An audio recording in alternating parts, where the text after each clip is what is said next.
Mwiriwe bakundwa nshuti na bene data muri hano. Kuri jewe n'umugisha udasanzwe kubana namwe muri iri joro kugira ngo sangire namwe umwanya wo kuyaga kw'ijambo ry'Imana hamwe no ku mugambi wayo uhwanye n'iki gihe ca nyuma. Muri kano kanya dufise icigwa Migere yampaye, ni icigwa co muri iri joro, ugutoranya kw'Imana. Kandi kino cigwa kirimwo ibintu vyinshi kugeza ubwo hamwe n'umwanya wose nafashe nandika n'ubu sinashoboye kubirangiza vyose. Kandi reka turabe muri iri joro ibintu bimwe bimwe ku bijanye n'iki cigwa ugutoranya kw'Imana. Reka dusome mu gusubira mu vyagezwe igice c'icumi umurongo wa 15 kugeza ku wa 17, ahatubwira hati: ariko rero Uhoraho yarangirije umutima kuri ba sogokuruza, arabakunda, atoranya n'uruvyaro rwabo ruzoza hanyuma, nigwo mwebwe, abasumbisha ayandi mahanga yose nk'uko biri na bugingo n'ubu. Ni ukuvuga Mose aha yariko arabwira ubwoko bw'Abaheburayo ingene Imana yabatoranije, yanezerewe na base babo ba sogokuruza b'ubwoko bw'Abaheburayo ari bo Aburahamu na Isaka na Yakobo ndetse n'abana ba Yakobo. Kandi mwitegereze, atoranya n'uruvyaro rwabo ruzoza hanyuma, atoranya n'uruvyaro rwabo ruzoza hanyuma, nigwo mwebwe, abasumbisha ayandi mahanga yose nk'uko biri na bugingo n'ubu. Nuko mukureho kudakebwa ko mu mitima yanyu, kandi ntimukomeze kugamika amazosi, kuko Uhoraho Imana yanyu ari Imana isumba izindi, ni umwami asumba abandi, ni Imana ihambaye, ni inyabushobozi, iteye ubwoba, idatinya abantu ku kigohe, itajya ingurire. Ese Imana yohezagira ijambo ryayo mu mitima yacu kandi ikatwemerera no kuritahura. Dufate amajambo yavuzwe ngaha ati atoranya n'uruvyaro rwabo ruzoza hanyuma. Ugutoranya kw'Imana nico cigwa cacu. Murashobora gufata ivyicaro vyanyu.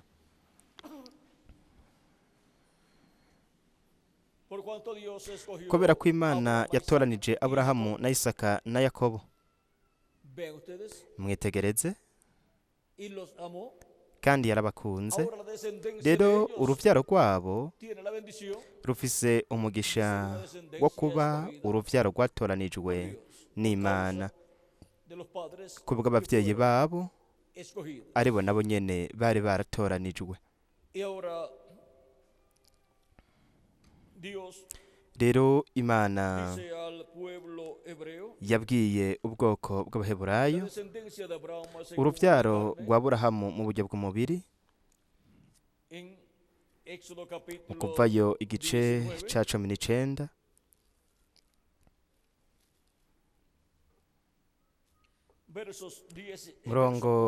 kuva ku murongo wa 4 kugeza ku wa 6, ati: mwarabonye ivyo yakoreye Abanyegiputa, n'ingene mweho yabateruye ku mababa nk'ay'inkukuma, akabazana iyari. Uti none rero nimwamwumvira vy'ukuri, mukitondera isezerano ryiwe, muzomubera inyegu yiharije. yitoranirije mu mahanga yose, uti kuko isi yose ari iyiwe, kandi muzomubera ubwami, ubwoko bw'abaherezi, ihanga ryera. Ayo majambo aba ariyo ubwira Abisirayeli, kandi ibyo nivyo Imana yabwiye Mose ko yobwira ihanga ry'Abaheburayo. Rero murabe ingene Imana yatoranije igihugu c'Abaheburayo kugira ngo ribe ihanga ridasanzwe, igihugu catoranijwe n'Imana kandi caremwe n'Imana. Rero Imana yababwiye kugira ngo babe ihanga, igihugu c'abaherezi. Kandi murabe ingene Imana yashizeho mu bwoko bw'Abaheburayo ihema ariryo Mose yubatse, ni naryo Imana yagaragariramwo, niryo kandi ryashushanya ingoro y'Imana yo mu ijuru, ndetse kandi ryashushanya n'ishengero ry'Umwami Yesu Kristo, kuko ishengero ry'Umwami Yesu Kristo ku isi rishushanya ingoro yo mu ijuru. Nico gituma nk'uko hari ukugaragara kw'Imana mu ihema ryubatswe na Mose hamwe no mu ngoro yubatswe na Salomo, turabona ko Imana yamye yubaka, Kristo yamye yubaka ingoro yo mu bw'impwemu, ari ishengero ryiwe, kandi yamye ari mu ishengero ryiwe uva mu gihe uja mu kindi, kandi yamye yigaragaza uva mu gihe uja mu kindi biciye mu ntumwa izo yarungitse. Intumwa z'ibihendwe by'ishengero ry'abanyamahanga, na hariya mu Baheburayo naho yigaragarije mu bigishwa yarungitse. Rero ku munsi wa nyuma yo guhera kw'intambukondo cyangwa ibihendwe by'ishengero ry'abanyamahanga, yabwiye ishengero ryiwe ati, jewe Yesu ntumye umumarayika wanje gushingira intahe mwebwe ivyo kubw'amashengero. Rero ni mu ishengero ry'Umwami Yesu Kristo niho hamye hari ukugaragara kw'Imana, ukugaragara kwa Yesu Kristo, uhereye ku munsi wa Pantekoti ukabandanya. None niki ishengero ry'Umwami Yesu Kristo? Ishengero ry'Umwami Yesu Kristo ni ingoro nshasha iyo Kristo ariko arubaka, ingoro yo mu bw'impwemu, kugira ngo Imana iyibemwa muri mpwemu yera. Iriko irubakwa, iremwa n'Imana, yubakishwa ibiremwa abantu, ariyo mabuye mazima, ayo Mutagatifu Petero atubwira mu gwete rwiwe rwa mbere mu gice ca kabiri, Petero wa mbere gice ca kabiri, hatubwira hati, murongo wa kane ukabandanya, nuko mumwegere ari we buye rifise ubugingo. Ni ukuvuga ko Yesu Kristo ari ibuye rifise ubugingo, ibuye abubatsi bagaye. Nuko mumwegere ari we buye rifise ubugingo, ryagawe n'abantu, ariko ku Mana ryaratoranijwe, riri n'igiciro. Mwubake nk'amabuye afise ubugingo. Rero mwitegereze, natwe ubwacu nk'amabuye afise ubugingo. Kristo ni ibuye rifise ubugingo, ibuye ritanga ubugingo, rifise ubugingo, ibuye rikomeza imfuruka, ibuye abubatsi bagaye rihinduka irigumye imfuruka. Abamwizera nabo nyene n'amabuye mazima. Nk'uko ari umwami w'abami n'uganza abaganza, natwe turi abami hamwe nawe. Kandi nk'uko ari umuherezi mukuru Melikisedeki wo mu ngoro yo mu ijuru, natwe nyene turi abaherezi hamwe nawe, kuko we yaratwogeje n'amaraso yiwe, yaducunguje amaraso yiwe, kandi yaduhinduriye Imana yacu abami n'abaherezi.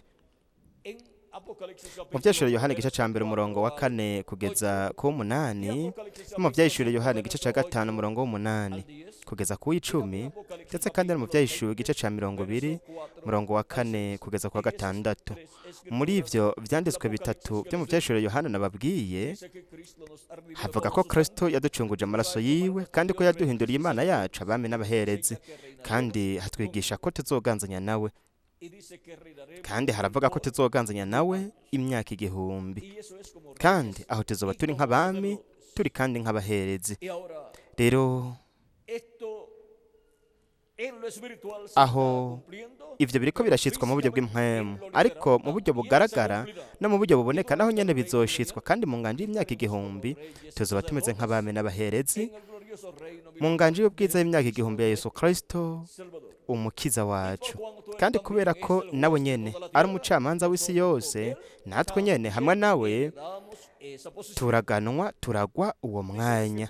Ivyanditswe biravuga, mutagatifu Pawulo aravuga ati, mbega ntimuzi yuko abera bazocira isi urubanza, ndetse kandi bazocira urubanza abamarayika baguye? Nuko rero turi abacamanza hamwe nawe. Cyo gituma mu Vyeshuwa igice ca 20 umurongo wa 4 kabandanya havuga ko hashizweho intebe z'ubwami. Mbona intebe z'ubwami, mbona abicara kuri zo bahabwa ubucamanza. Kandi abacamanza ni bande? Ni abacamanza. Kandi ivyo reka tubigeze ngaho tubiceceke. Rero murabe, ivyo Kristo aragwa natwe nyene turabiragwa, kuko turi abaragwa b'Imana hamwe n'abaraganwa na Kristo Yesu umwami wacu. Niko Pawulo avuga mu Baroma igice c'8 murongo wa 14 ukabandanya 14 kugeza ku 25. Aho haratubwira kandi kukugaragara kw'abana b'Imana arivyo bituma ivyaremwe byose binihira rimwe kubwo kugaragara kw'abana b'Imana. Ariko ukugaragara k'ubwiza kw'abana b'Imana, ariko gucika abana b'Imana, no kuvuga ngo ugucungurwa k'umubiri, ukuzuka ko bapfuye bizera Kristo hamwe no guhindurwa kwa twebwe bakiri bazima, kugira ngo twese tugire imibiri ihoraho, nuko tube nk'abami, nk'abaherezi canke nk'abacamanza. Rero tuzoba turi mu mubiri uhoraho, uko niko rero tuzogira ishusho na kameremere by'umukundwa wacu umwami Yesu Kristo, kandi bazoba batunganye barifise ishusho na kameremere vya Kristo, abazoganzanya na Kristo bose mu nganje y'imyaka igihumbi hamwe no mu bihe bidashira. Kandi mwitegereze muri ubwo bwami tuzogira imyanya itatu y'ingirakamaro cyane hamwe na Yesu Kristo umukiza wacu. Ariko kubera ko ari we murongoza, ari we mutwe, we niwe muherezi mukuru, natwe turabaherezi hamwe nawe, atari mu rutonde rwo ku isi rwa Lewi, kandi nabo nyene so mu rutonde rwo ku isi rwo kwa Lewi canke ukomoka mu muherezi mukuru Aroni, ariko kuba ari Melikisedeki. Kubw'ivyo rero wo mu rutonde rwa Melikisedeki niho Kristo ari umuherezi mukuru, no mu rutonde rwa Melikisedeki. Kubw'ivyo rero ntiyakoreye mu ngoro yo ku isi ngo ajane ahera hacana amaraso yiwe, ariko yakoreye mu ngoro yo mw'ijuru ajana amaraso yiwe ahera hacane, kugira ngo atuvuganire twebwe twese, nk'uko umuherezi mukuru yabikora wo ku isi, wo mu ruvyaro rwa Aroni. Umunsi w'icumi w'ukwezi kw'indwi kwa buri mwaka, kugira ngo anwanishe ubwoko bw'Aburayo n'Imana, no kugira ngo hanwane Isirayeli yo mw'ijuru n'Imana. Abantu bose bafise amazina yabo yanditswe mw'ijuru mu gitabo c'umwagazi w'intama. Umuherezi mukuru Melikisedeki yaje ku isi atanga ikimazi kubw'icaha, ikimazi c'impongano, kugira ngo atunwanishe n'Imana. Hanyuma yaraduze mw'ijuru, yinjira ahera hacane h'ingoro yo mw'ijuru, nuko amaraso yiwe yashira ku mutemere wo guhongererako, ariyo ntebe y'ubwami y'Imana, icicara intebe y'imbabazi, ariyo yari ishushanya umutemere wo guhongererako wo mw'ihema ryubatswe na Mose hamwe n'ingoro yubatswe na Salomo. Rero murabe, ni mw'ijuru niho umuherezi mukuru Melikisedeki yamye avuganirira buri muntu wese izina ryiwe ryanditswe mw'ijuru mu gitabo c'ubugingo c'umwagazi w'intama. Kandi abo bantu ni Isirayeli yo mw'ijuru, ni uruvyaro rwo mw'ijuru rwa Aburahamu, kuko kubwo kwizera Kristo turi uruvyaro rwa Aburahamu, abana ba Aburahamu. umugisha wa Aburahamu wari kwimukira ku banyamahanga, ukimukira ku bantu bose amazina yabo yanditswe mu ijuru mu gitabo cy'ubugingo cy'umwagazi w'intama, biciye mu kuvugwa k'ubutumwa bwiza, mu kwakira Kristo mukiza wacu, tukoza ibyaha byacu mu maraso yiwe, tukaronka na mpwemu yera, bityo tukaronka ukuvuka bwa kabiri. Kuko umugisha wa Aburahamu hamwe n'ubwo busamuragwa, umugisha w'ubusamuragwa, ubusamuragwa ni mpwemu yera. Rero mwitegereze namwe, abana b'imfura banditswe mu ijuru mu gitabo cy'ubugingo cy'umwagazi w'intama, ari nabo tubwigwa na mutagatifu Pawulo mu Baheburayo igice cya 12 umurongo wa 22 kugeza kwa 23, n'abantu Kristo yamye avuganira mu ijuru uhereye igihe yaduga mu ijuru. Rero Kristo kubera ko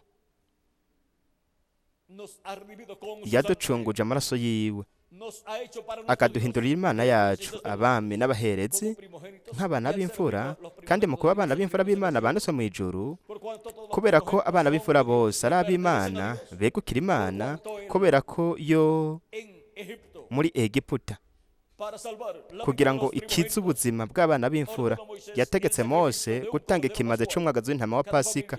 Buri muryango wose wafata umwagazi w'intama umunsi w'icumi, nuko bakaba bawufise muri iyo minsi umwagazi w'umwaka umwe, bakawigako, bakawugenzura, bakaraba ko udafise akanenge, hanyuma ku munsi nyawo bakawutanga kw'ikimazi. Amaraso yawo bakawushira ku bishimaryango hamwe no ku nzugi z'amago yabo, hanyuma uwo mwagazi w'intama bakawotsa, bakawushira mu mago yabo, nuko bakawurya mu ijoro rya Pasika. Ariko ku munsi ubanziriza Pasika niho uwo mwagazi w'intama wapfa, ku mugoroba. Kandi amaraso y'umwagazi w'intama yasigwa ku bishimaryango hamwe no ku nzugi z'inzu babamwo. Abana b'imfura baba bari muri izo nzu rero baba batekanye, kuko urupfu rutashobora kwinjira muri ayo mago, muri izo nzu. Ariko hanyuma urupfu rwarinjiye mu mago yose y'Abanyegiputa, bo ntibari bafise uguhishurirwa kw'Imana k'uwo mwagazi w'intama wa Pasika. Kandi uko niko biba ku bantu badafise Kristo nk'umukiza wabo. Ntibakiriye guhishurirwa, ntibarose guhishurirwa k'umwagazi w'intama wa Pasika wapfuye kugira ngo uziganirize ubuzima, kugira ngo bashobore kubaho ibihe bidashira abo bantu. Rero Abanyegiputa kubera ko batari bafise uko guhishurirwa, kandi Abanyegiputa bashushanya isi, turabona ko abana b'imfura b'Abanyegiputa bapfuye uhereye ku muhungu wa Farawo. Ariko abana b'imfura bo mu bwoko bw'Abaheburayo, abana b'imfura bo mu Baheburayo ntibapfuye. Kubera ko abana b'imfura b'Abaheburayo batapfuye, nuko amaraso y'umwagazi w'intama wa Pasika yarasizwe ku mago yabo, kandi ibyo byatuma bongererwa iminsi y'ubuzima. Rero iryo ni ibanga rikomeye cyane riri ngaho. Murabe, Imana yaravuze ati abana b'imfura bose ni abanje. Kubera iki? Kuko yo niyo yakijije abana b'imfura. Rero abana b'imfura bose babyawe n'ibiremwa abantu canke n'ibitungwa begukira Imana. Kandi igihe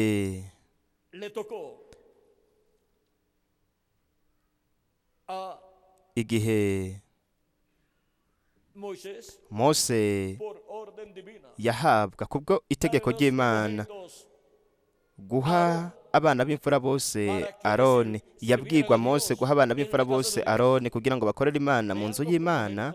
Muraba abana b'imfura bari abo mu miryango yose y'abana ba Isirayeli. Kandi reka turabe ibyabaye. Ibyo ni iby'ingirakamaro cyane kuko ubwoko bw'Abaheburayo bushushanya ishengero ry'umwami Yesu Kristo. Abaheburayo bashushanya abana b'imfura banditswe mu ijuru mu gitabo cy'ubugingo cy'umwagazi w'intama. Ku bw'ibyo rero dutegerezwa kuraba dukoresheje iyerekwa rya gihanuzi ry'ubuvugishwa, tukaraba ubuzima bw'ubwoko bw'Abaheburayo. Mu guharura igice cya 3 umurongo w'9, reka turabe ico dusanga ngaho. Haravuga igice cya 3, reka duhere ku murongo wa 5. Haravuga ngo Uhoraho abarera Mose ati, igiza hafi umuryango wa Lewi, ubashire imbere ya Aroni umuherezi, kugira ngo bamutumikire mu byo yagezweko no mu by'ishengero ryose ryagezweko imbere y'ihema ry'ibonaniro, bakore n'ibikorwa by'iryo hema, bazezwe ibintu byose byo mu ihema ry'ibonaniro, batumikire n'ishengero ry'Abisirayeli mu byo ryagezweko, bakore n'ibikorwa by'iryo hema. Nuko Balewi ubashikirize Aroni n'abana biwe, arabahawe, arabeguriwe, barobanuwe mu Bisirayeli. Ushireho Aroni n'abana biwe, aba ari bo bazezwa igikorwa c'ubuherezi bwabo, kandi uwundi wese atari uwo muri bo yovyegera akavyitamwo aze yicwe. Warabarera Mose ati, raba jewe nisobanuriye Abalewi mu Bisirayeli bandi ngo babe mu gishingo c'abana bose b'ubuzibura bw'Abisirayeli. Ni kuvuga yuko abana b'imfura bose bahagarariwe na bande? N'Abalewi.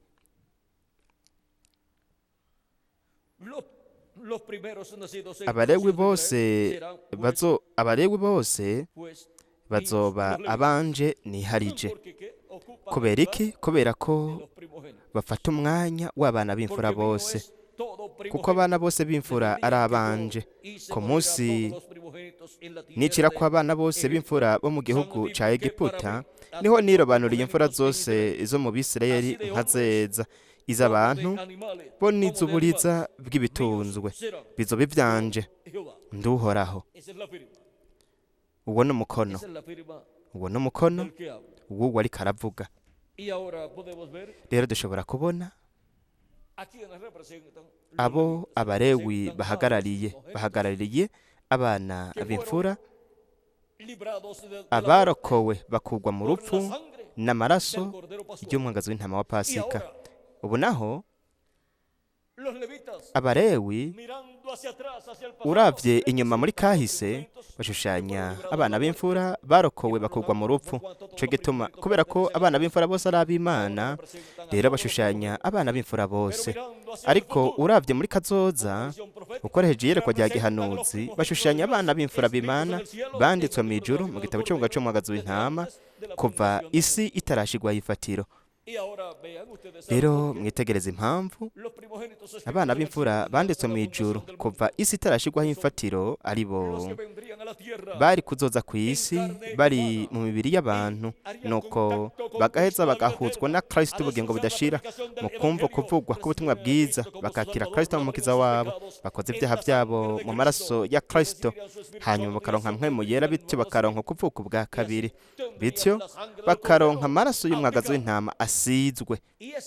Kandi ayo maraso yari gusigwa ku nzugi no ku bishimaryango by'umutima wa buri umwe muri abo bana b'imfura, ndetse no ku irembo ry'inzu aho bo bari kuba bari. None nihe tuzokwegeraniza abana b'imfura bose banditswe mu ijuru? Mu nzu yihe? Ni mu nzu y'Imana, ariryo shengero ry'umwami Yesu Kristo. Kandi amaraso ya Yesu Kristo niyo maraso asizwe kuri iyo nzu, ashizwe kuri iyo nzu. nta yandi maraso y'ibikoko ahari uretse amaraso y'umwagazi w'intama w'Imana Yesu Kristo umukiza wacu. Kubera iki? Kugira ngo aziganye ubuzima bwacu, kugira ngo dushobore kubaho ibihe bidashira. Ntabwo tugomba gupfa, ariko tuzobaho ibihe bidashira. Rero abo bana b'imfura bose banditswe mu ijuru n'abande? N'ab'Imana. Rero n'abami n'abaherezi. Mwitegereze abana b'imfura hariya bashushanya abana b'imfura bo mu ijuru, kandi abarewi bashizwe mu kibanza c'abana b'imfura, nuko rero nabo nyene bashushanya abana b'imfura bo mu ijuru. Nico gituma abarewi babaye abaherezi. Rero dushobora kubona mu isezerano rya kera, dushobora kubona urutonde rw'ubuherezi rw'abarewi, ari narwo rutonde Aroni yari umuherezi mukuru muri go. Mose nawe yari muvugishwa n'Imana w'ico kiringo c'ivyagezwe, ari nawe kandi yari uwo mu muryango wa Lewi. Rero mu isezerano risha, ibintu byose tubona mu isezerano rya kera turabibona no mu isezerano risha byisubiyemwo, vyagarutse mu masezerano meza cyane, hamwe no mu maraso atunganye, hamwe n'ikimazi gitunganye, kimazi c'umukundwa wacu umwami Yesu Kristo. Rero Imana nta kindi kimazi yemera canke ayandi maraso namwe atari amaraso y'umukundwa wacu umwami Yesu Kristo. Ico gituma tubona ko byose byabaye mu buryo runaka, kugeza ubwo n'ubwoko bw'Abaheburayo badafise ikimazi c'ivyaha, kuko badafise ingoro kandi ntibafise ibintu byose mu bihe vya kera bari bafise mu isezerano ry'ivyagezwe kugira ngo batange ivyo bimazi. Rero ico Imana yavuze biciye mu bavugishwa n'Imana Yesaya, Yeremiya, Ezekiyeli n'abandi bavugishwa ko izoshiraho isezerano risha, nibyo yamye ikora. Isezerano risha ryo mu maraso, isezerano risha riyo maraso y'umukundwa wacu umwami Yesu Kristo. Kandi Imana yavuze yuko izoshiraho nk'isezerano Mesiya. Rero Mesiya ni canke yashizweho nk'isezerano, kandi aho ni mu isezerano risha. Ni mu isezerano risha ari naho tubona yuko atari igikoko ariko n'umuntu, mukundwa wacu umwami Yesu Kristo, n'amaraso yiwe yasesetse ku musaraba i Karuvariyo. Dushobora kubona ko ari ikintu gikomeye cyane kandi c'ubwiza ico Imana yakoze mu gushiraho isezerano risha hamwe n'ikiremwa muntu. Kandi muri iryo sezerano risha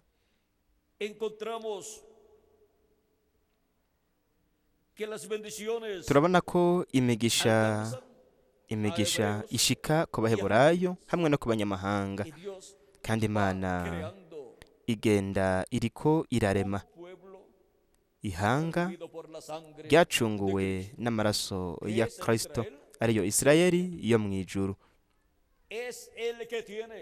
Niyo ifise umushuzo wa mpwemu, nihanga rifise umugisha w'ubusamuragwa, kandi nihanga rifise isezerano ryo guhindurwa gufatika gusanzwe kugira ngo bagire imibiri ihoraho. Iyo migisha yose iri mu isezerano risha mu maraso ya Yesu Kristo, amaraso y'isezerano risha. rero murabe ibiba iyo havuzwe ubutumwa bwiza abantu bakakira Kristo nk'umukiza wabo, bakoze ibyaha byabo mu maraso ya Kristo, bakaronkana mpwemu yera, binjira mu isezerano risha ryashinzwe n'Imana, ari naryo Imana yavuze mu isezerano rya kera yuko izoshiraho mu bwoko bw'Abaheburayo, kandi iryo sezerano ryari kwinjiramwo kandi n'abanyamahanga. Rero dushobora kubona ko ari ibanga rikomeye cyane, ariko iryo banga ryamye rigenda rimenyekana. Rero kubona ko muri iryo sezerano risha, kubona ko twagizwe nk'abaherezi bo mu rutonde rushasha rw'ubuherezi, urutonde rwa Melikisedeki, ariko ari urutonde rw'ubuherezi rwo mu ijuru, urutonde rwo mu ngoro iri mu ijuru, mu nganje y'imyaka igihumbi, mu kuza k'ubwami hamwe no kwimikwa k'ubwami bw'Imana ku isi, urutonde rw'ubuherezi, urutonde ubwo ni urutonde rw'iyobokamana hamwe n'ibintu byose bijana n'urutonde rw'iyobokamana, ubuherezi, uguhimbaza, ukuvugwa ku butumwa, ukurongorwa kw'ibintu byose byo mu buryo bw'impwemu canke iby'iyobokamana bihuye n'urutonde rwa Melikisedeki. Ndetse mu yandi majambo, abo mu rutonde rwa Melikisedeki nibo bazoganzanya na Kristo, ari we muherezi mukuru. Melikisedeki bazoganza ibintu byo mu buryo bw'impwemu, ibintu by'iyobokamana mu nganji y'imyaka igihumbi hamwe no mu bihe bidashira. Urutonde rushasha rw'iyobokamana hamwe n'urutonde rushasha rw'ubuherezi, ndetse kandi n'urutonde rushasha rwa politike hamwe n'ibintu byose bijanye n'intwaro, ubwami. Azoba ari urutonde rushasha rwa politike, ari nayo azoba ari teokarasiya, aho Imana izoba iganje kuri uno mubumbe w'isi, kuko ubwami bw'Imana buzoba bwimitswe kuri uno mubumbe w'isi, kandi Kristo nk'umwami w'abami n'uganza abaganza,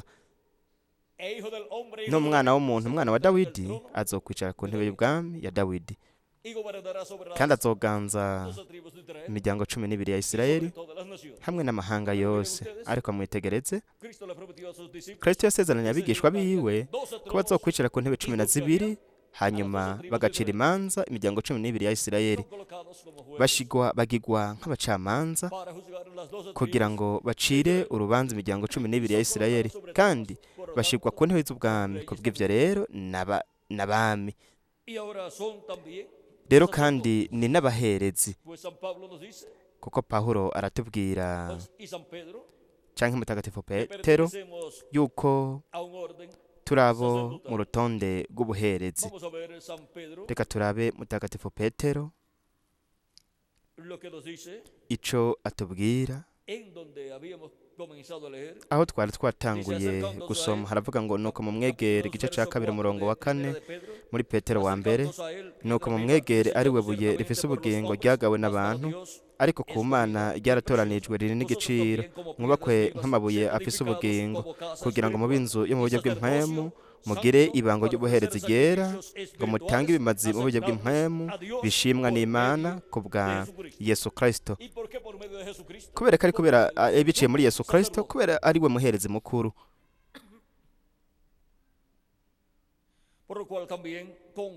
Kuko mu byanditswe harimo aya majambo ngo raba ndashira i Siyoni ibuye rigumye imfuruka ryatoranijwe riri n'igiciro, kandi uryizera ntazomara amazwa.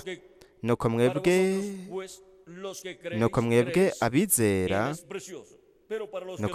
abizera ni mwebwe mwagerewe ico giciro, ariko kuba nka kwizera ngo ibuye abo batsibagaye niryo ryahindutse irigumya imfuruka,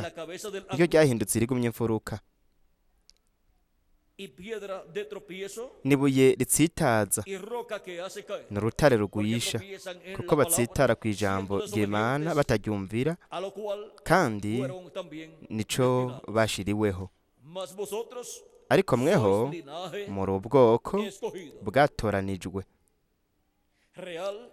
mukoranije kuba abami n'abaherezi, muri hanga ryera, abantu bashiriweho kuba inyegu yiharije kugira ngo mukwize ishimwe iyo bahamagaye ikabakura mu mwiza ikabashitsa mu muco wayo utangaje. Iryo ni ishengero ry'umwami Yesu Kristo, kandi uwo ni buri ugize ishengero ry'umwami Yesu Kristo. Yegukira nuwo mu buherezi bwa cami, mu muryango wa cami w'ubuherezi, atari ubuherezi bw'igihe gito, atari ubuherezi buhera, ariko ubuherezi bugumaho buzokwamaho ibihe bidashira. Rero mwitegereze, mwebwe hamwe na twebwe twese turabo mu muryango wa cami w'ubuherezi.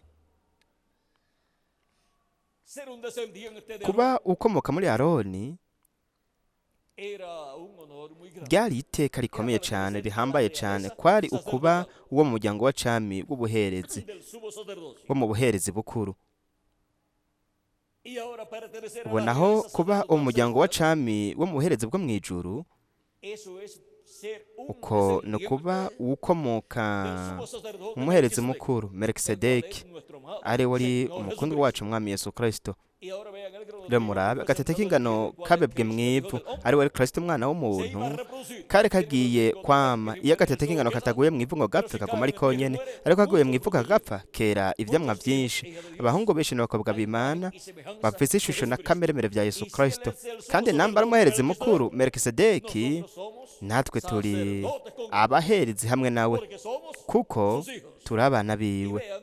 Kandi murabe ingene urutonde rwo mw'ijuru rw'ubuherezi rumeze, urutonde rw'ubuherezi rwo mw'ijuru rumeze. Urutonde rwa Melikisedeki nigo tugenda twitegereza biciye muri kahise k'ishengero ry'umwami Yesu Kristo. Murabe uruvyaro rw'umuherezi mukuru Melikisedeki, hamye havuka amamiliyoni n'amamiliyoni uva mu gihe uja mu kindi, kugira ngo bakore mu nganje y'imyaka 1000 ngaha ku isi, bari kumwe na Kristo umukiza wacu, ari wari umuherezi mukuru Melikisedeki. Reka tubandanye dusoma, haravuga ngo kugira ngo mukwize ishimwe rye bahamagaye ikabakura mu mwiza ikabashitsa umuco wayo utangaje. Kandi isi izokuzura ubumenyi bw'icubero c'uhoraho nk'uko amazi abogereye mu kiyaga.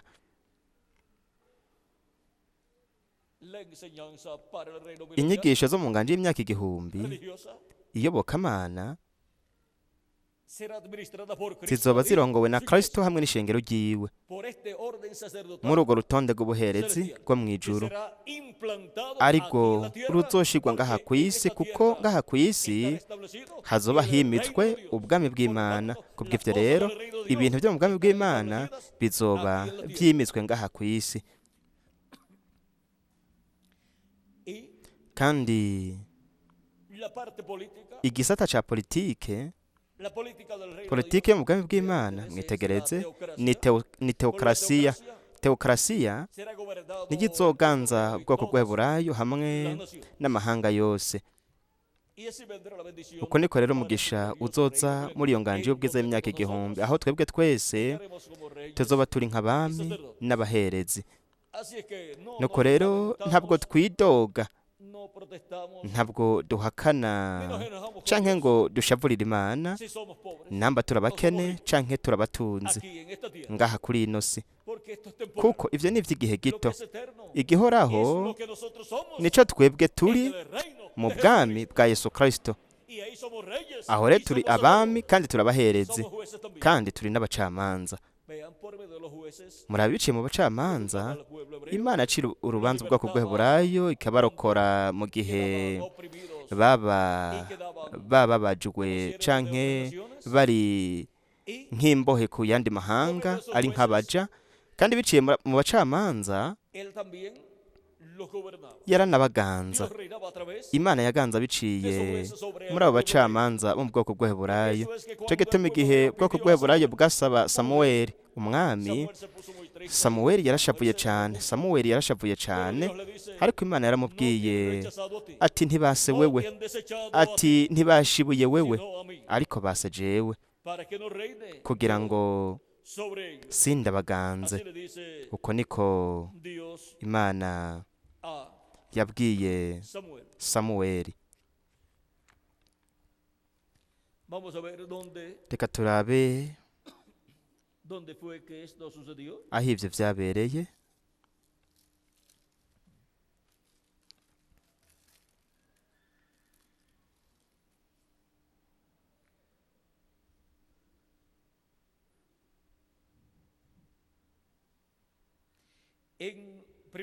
Muri Samuweli wa mbere igice cya 12,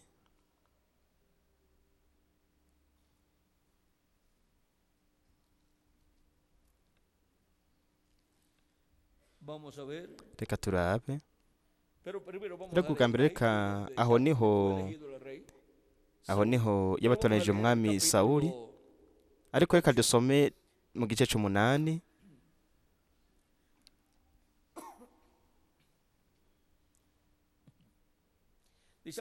Haravuga ngo maze Samuweli ageze mu zabukuru, abahungu biwe abagira abacamanza b'Abisirayeli.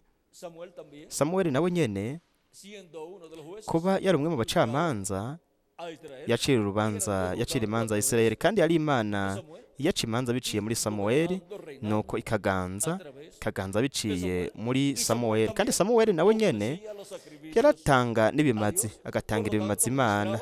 Kubw'ivyo rero yaranakora kandi nk'umuherezi. Mwibuke ko Samuweli yakuriye mu nzu y'umuherezi mukuru Eli, kuko nyina wiwe Ana yari yarasenze Imana kugira ngo abyare umwana, kuko yari ngumba.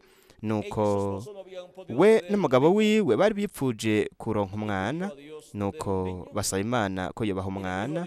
Babwira Imana ko niyabaha uwo mwana bazomwegurira Imana, kandi yari kasengera mu ngoro. Igihe kimwe muherezi mukuru amubona ariko arasenga, hanyuma yibaza yuko yari yaborewe, kandi yamuvugishije nk'uko umenga yari yaborewe, ariko nawe yaramubwiye ati nyakubahwa, ntabwo naborewe, ariko ibyanshikiye nibi. Yari ngumba, ntiyari yashoboye kubyara umwana, kandi yariko arasenga Imana asaba uwo mwana hamwe n'ubugingo bwiwe bwose. Yasenga Imana, akaririra Imana, asezeranira Imana yuko niyamuha uwo mwana ko azomutanga mu gikorwa cayo. Umuherezi mukuru mu kumwumva, ahejeje kumwumviriza, aramubwira ati Imana ikwemerere iguhe ico wipfuje, ikintu nk'ico, amajambo nk'ayo. Nuko mu mwaka ukurikira yaraje azanye uwo mwana, amuhereza umuherezi mukuru, aramubwira ati uyu ni wa mwana umwe nariko ndasengera ndirira imbere y'Imana. Ati kandi yaramumpaye, kandi narisezeraniye yuko nzomutanga kugira ngo akorere Imana. Nuko renda mukuzaniye. Yamuzaniye umuherezi mukuru. Kubera iki? Kugira ngo abe mu nzu y'Imana, akorere Imana. Uko niko vyagenze, kandi no kuvuga ko yabaye umwana yatanzwe n'Imana kubw'impamvu y'Imana. Yari yasabwe kugira ngo azokorere Imana. Ese abahungu bose n'abakobwa b'Imana mu gihe bubakanye, ese bose b'Imana kugira abana, ko Imana yobaha abana, bakavuga bati mwami nk'umwana umukobwa cyangwa umuhungu, ati mpa abana nanje nzobakwegurira kugira ngo bagukorere. Ati nzobashira mu nyigisho zawe, kugira ngo babe ibikoresho byawe mu gihugu cyawe.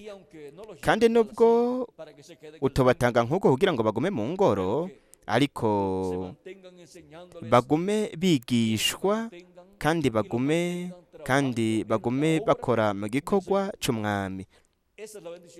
Uwo ni umugisha udasanzwe ku babyeyi, ko abana babo bakorera Imana, bagakora mu gihugu cy'Imana. Kandi uwo mugisha yarawurose ujya mu kamakare hamwe n'umushumba w'Imana Ana, igihe Imana yamwishura yamuha uwo mwana yitwa Samuweli, ari nawe iminsi yose y'ubuzima bwiwe yakoreye Imana, nubwo ndetse akiri n'umwana. Iryo ni ihigwe rero rikomeye cyane ku muntu w'Imana, kuva akiri umwana kuba ariko arakorera Imana. Rero murabe ibyabaye, we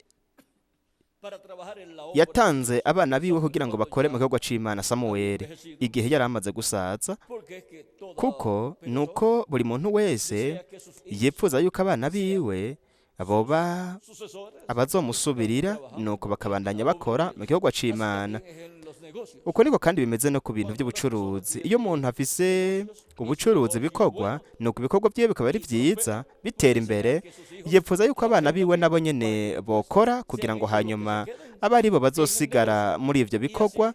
Nuko bityo abavyeyi mu gihe bazobivamwo, mu gihe bazoshiraka mu myaka runaka bakabireka, abana babo aba ari bo bazoba basigaye bahagarariye ivyo bikorwa. Rero murabe, Samuweli abana biwe yabagize nk'abacamanza mu bwoko bw'Abaheburayo. Maze Samuweli ageze mu zabukuru, abahungu biwe abagira abacamanza b'Abisirayeli. Imfura yiwe yitwa Yoweli, uwuboheta yitwa Abiya, baba abacamanza b'i Berisheba. Yamara abo bahungu biwe ntibari n'ingeso nk'iziwe, ariko bakebereje gukurikira inyungu mbi, bakarya ingurire, bakagoreka imanza. Nuko bakuru b'Abisirayeli bose barakorana baja i Rama kwa Samuweli, baramubarira bati, eheraba urashaje kandi abahungu bawe ntibafise ingeso nk'izawe, none rero utwimikire umwami wo kuducira imanza. Rero umwami wo kuducira imanza, ni ukuvuga ngo umwami abe kandi n'umucamanza, umwami wo kuducira imanza nk'ayandi mahanga yose. Ariko iryo jambo ribabaza Samuweli, ko bavuze ngo nabahe umwami wo kubacira imanza. Araheza asenga Uhoraho abarira Samuweli ati, niwemerere abo bantu ico bakwatse cose, kuko atari wewe banse, ariko ni jewe banse ngo simbe umwami wabo. None gute Imana yari kiraganza kuri bo? Yari kiganza biciye muri Samuweli, kuko biciye mu bacamanza abo yahagurutsa mu bwoko bw'Abaheburayo, niho Imana yigaragariza, nuko igaheza iganza ubwoko bw'Abaheburayo, ndetse igaca n'imanza. Ndetse kandi mwitegereze, biciye muri Samuweli turabona ko turahasanga ubukozi bwatuma atangira Imana ibimazi, nk'uko yari yabikoze kandi n'umuvugishwa n'Imana Mose. Rero buno buryo bw'abacamanza bwashizweho mu bwoko bw'Abaheburayo ni urutonde rwa teokarasiya, kandi ico gituma igihe bamubaza abigishwa Yesu, bakamubaza bati, twebwe twaretse byose, twasize inzu, twaretse n'umuryango, umugore n'abana, ati mbega tuzoronka iki? Ni ukuvuga ati tuzoronka iki mu bwami bwawe? Kristo yarababwiye ati mwebwe muzokwicara ku ntebe 12, kugira ngo mucire imanza imiryango 12 ya Isirayeli. Iyo ni teokrasiya iriko irimikwa, iriko irashigwaho. Inganji y'ubwiza y'imyaka 1000 ya Kristo ni inganji ubwami bwa teokrasiya. N'ibihe bidashira, ubwami bw'Imana buzoba ari ubwami bwa teokrasiya. Rero aratubwira ku batoranijwe bose, kandi aratubwira ko turi abami n'abaherezi, kandi tuzoganzanya nawe, kandi turi n'abacamanza. Ubwo ni urutonde rwa teokrasiya ruzokwimikwa ku isi muri ubwo bwami bw'imyaka 1000 bwa Kristo. Ahazoba urutonde rushasha rw'ubuherezi, urutonde rushasha rw'iyobokamana, hazoba urutonde rushasha rwa politike, iyo azoba ari teokrasiya, kandi hazoba n'urutonde rushasha rw'ubucamanza. Kristo azoba ari umucamanza w'isi yose. Ishengero ryiwe naryo abo yatoranije bazoba ari abacamanza hamwe nawe, kandi iyo niyo sentare yo mu nganje y'imyaka 1000. Ni umuryango wa cami wo mu bubasha bw'ubucamanza, umuryango wa cami wo mu bwami, kandi wo mu bwami bwa teokrasiya, kandi n'umuryango wa cami w'ubuherezi wo mu rutonde rw'ubuherezi rwa Melkisedeki, kandi n'umuryango wa cami. Uwo muryango wa cami ni w'abande, urimwo mwebwe mwese hamwe nanje. We yaduhinduriye Imana yacu abami n'abaherezi, kandi tuzoganzanya nawe mu nganje y'imyaka 1000 hamwe n'ibihe bidashira. Rero murabe ingene Kristo ariko ararema urutonde rwiwe rwose ubwo azokwimika, nk'uko kandi ariko ararema urwo rutonde rushasha rw'ubuherezi. Ni ukuvuga ngo urwo rutonde ariko ararugaragaza mu biremwa abantu, nk'uko kandi ariko aranategura igisata c'intwaro y'ubwo bwami. Ni ukuvuga ko, mwitegereze, mu bwami bw'abanyamahanga, mu bibanza canke ibihugu bifise demokarasi, haratogwa umukuru w'igihugu hamwe n'abamufasha gutwara abakuru b'ibisagara n'ababuramatari biciye mu itora ry'abanyagihugu. Ariko muri teokrasiya, aribwo bwami bwa Mesiya buzokwimikwa ku isi, itora rizogirwa n'Imana. Niyo itora. Yesu Kristo niwe mwami w'iyo nganje y'imyaka 1000, yatoranijwe n'Imana. Natwe turabami n'abaherezi batoranijwe n'Imana muri ubwo bwami. Uko niko gutoranwa, ugutoranwa n'Imana. Mbega ingene ari vyiza kuba bimeze uko. Imana ishimwe ko ariyo yadutoranije, kandi yaraduhamagaye, kandi yaratwogeje ivyaha byose n'amaraso yayo, kandi yaduhinduriye Imana yacu abami n'abaherezi, kandi tuzoganzanya na Kristo mu nganje y'imyaka 1000 hamwe no mu bihe bidashira. Bityo rero urutonde rwo mw'ijuru ruzoba rwimitswe kuri uno mubumbe w'isi mu nganje y'imyaka 1000. Mwabonye ingene byose byoroshe, kandi mw'urwo rutonde rwo mw'ijuru niko mwebwe murimwo hamwe nanje. Nico gituma tudarazwa ishinga namba turabakene canke dutunze canke turi hagati na hagati ngaha ku isi. Mu nganje y'imyaka 1000 mwebwe mwese hamwe nanje twaramaze kuba, kuko twaratoranijwe n'Imana, dutoranizwa uwo mwanya. Turi abo mu muryango wa cami, kandi mwebwe mwese ubwa mbere mwariyumvira muti mbega ingene vyoba vyiza iyo nza kuba umwana w'umwami. Ariko murabe ico cipfuzo mwari mufise ntivyari ivyo kuba umwana w'umwami wo ngaha kw'isi, cari icipfuzo co mu bugingo, kuko data wacu wo mw'ijuru ni umwami w'amajuru n'isi, kandi ico cipfuzo camye kiri ngaha mu bugingo bwacu.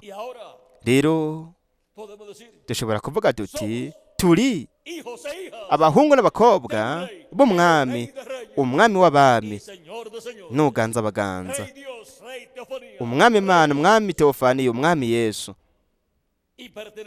kandi turabona muri ubwo bwami.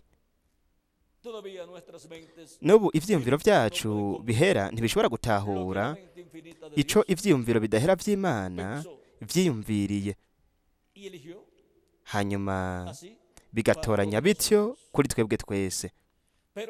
Ariko nitwagira umubiri musha, nuko rero tuzoheza dutahure mu mwuzuro iyo migisha yose, uwo mugisha udasanzwe ubwo yatoranije umwe wese muri twebwe kuva isi itarashigwaho imfatiro. Ugutoranya kw'Imana ni ukuvuga ugutoranya kw'Imana. Mwabonye ingene Imana itoranya neza?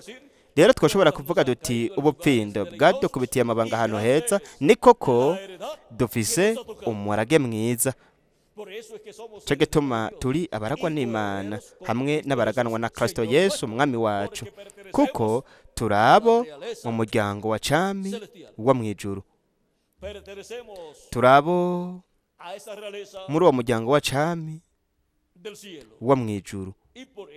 Nico gituma turi abaragwa hamwe na Yesu Kristo, hamwe n'abaraganwa nawe. Umuntu ntashobora kuba umuragwa ngo aragwe na se, ngo aragwe n'umuntu mu gihe atari umwana w'uwo muntu. Abaragwa n'abana. None abaragwa b'Imana ni bande? Ni abahungu n'abakobwa b'Imana. Nico gituma aribo bazogirwa abana b'Imana, kandi baramaze kuronka mpwemu ibahindura abana b'Imana. Bararose mpwemu yera, kubw'ivyo rero bafise umubiri wa Teofaniya wo mu buringanire bwa gatandatu, umushuzo, kandi tuzoronka umwuzuro mu kuronka umubiri uhoraho uhawe ubwiza. Nuko rero tuzoba mu mwuzuro tumeze co kimwe na Yesu Kristo, mw'ishusho na kameremere bya Yesu Kristo, umwami w'abami n'uganza abaganza. Nuko rero mu buryo bugaragara tuzoba twambaye nk'abami, kandi